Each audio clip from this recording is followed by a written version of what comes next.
Hari ini Kamis 24 September 2020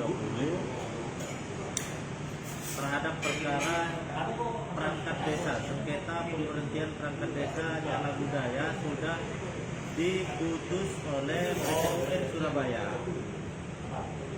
Setelah melalui proses panjang persidangan, pembuktian dan keterangan-keterangan saksi, jawab di dalam persidangan, akhirnya saat ini sudah dilakukan putusan oleh majelis hakim yang amar putusannya adalah secara tegas PT UN Surabaya menolak eksepsi tergugat 1 dan eksepsi tergugat 2 intervensi.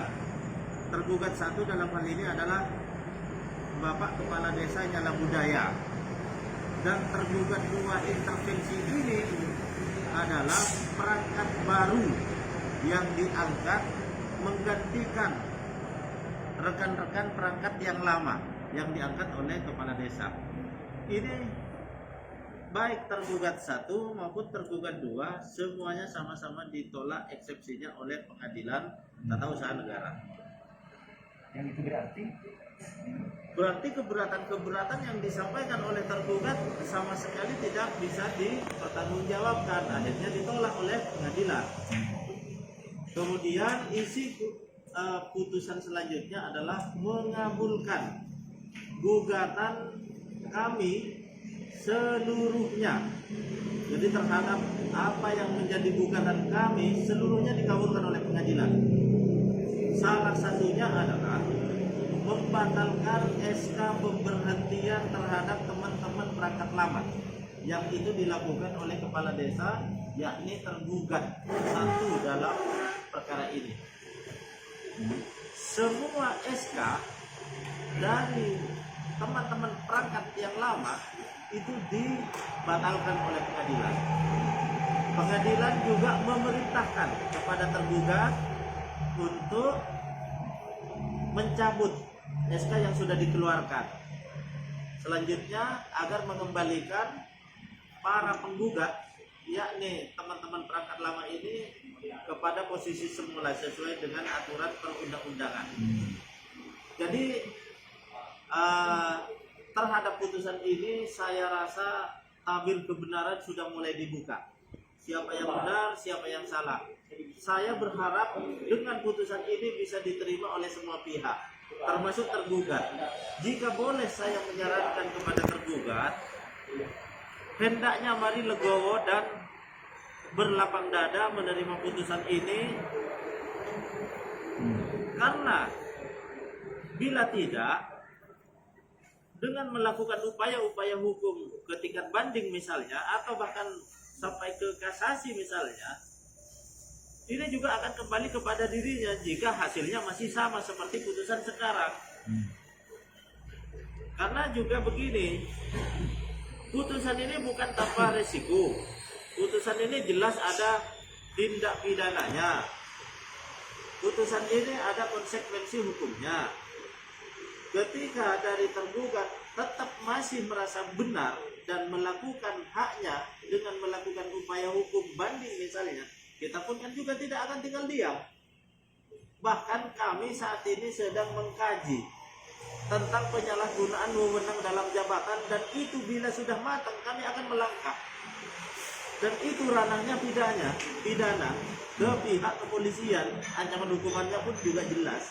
bisa mengarah terhadap pemberhentian Pasti arahnya ke pemberhentian. Kan pemberhentian ada salah satunya adalah meninggal dunia, mengundurkan diri, terjerat proses pidana yang ancaman hukumannya 5 tahun, atau tertangkap dan ditahan, atau berhalangan tetap. Kalau sudah ditahan, dia masuk kategori berhalangan tetap. jika dari pihak ini tetap berupaya belum menerima atas putusan ini. Betul. Apa kira-kira pengawalan berikutnya? Selain ini sudah diputuskan, nanti perangkat yang sudah dipecat ini secara hukum sudah bisa seperti semula mestinya. Sementara mereka tidak bisa menerima itu, apa pengawalannya tadi? jadi begini Pak, putusan ini jelas batal, dibatalkan SK-nya. Namanya dibatalkan, maka SK ini tidak berlaku sejak dibuatnya 3 April. Jadi dari sejak 3 April, Mei, Juni, Juli sampai Agustus sampai September bulan sekarang ini teman-teman perangkat yang lama ini masih terbaca sebagai perangkat. Karena terbaca sebagai perangkat tentu memiliki hak-hak, di antaranya hak-hak honor, menerima honor dalam setiap bulannya. Hak-hak lainnya adalah hak-hak untuk melakukan sesuatu, penetapan-penetapan, musyawarah-musyawarah. Nah, jika ada penetapan-penetapan dari hasil musyawarah yang tidak dilakukan oleh teman-teman perangkat, dilakukan oleh pihak lain yang secara hukum dianggap tidak sah, kalau mengacu kepada putusan ini jelas cacat hukum dan itu akan kita persoalkan. Pasti itu. Tolong harus diperbaiki. Jika tidak, konsekuensi hukum berlaku. Boleh perdata, boleh pidana. Jadi, kalau saya boleh mengingatkan kepada tergugat, sesama manusia saling mengingatkan. Legowolah, lapang dadalah. Ini tabir kebenaran sudah terungkap.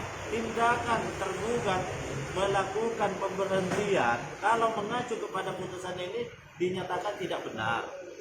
Karena tidak benar, kalau masih memaksa melanjutkan upaya hukum, nanti hasilnya sama seperti putusan sekarang, ini tambah ruwet buat tergugat. Itu sekedar untuk mengingatkan, tapi semua adalah haknya tergugat. Kalau tergugat tetap mau melakukan upaya hukum, monggo, karena kami sangat siap sekali dan persiapan kami cukup matang. Dan bukan hanya persiapan tentang perkara PT-UN ini yang kita persiapkan, juga langkah-langkah hukum lain juga sudah kami siapkan, termasuk pidananya ke pihak kepolisian. Terima kasih.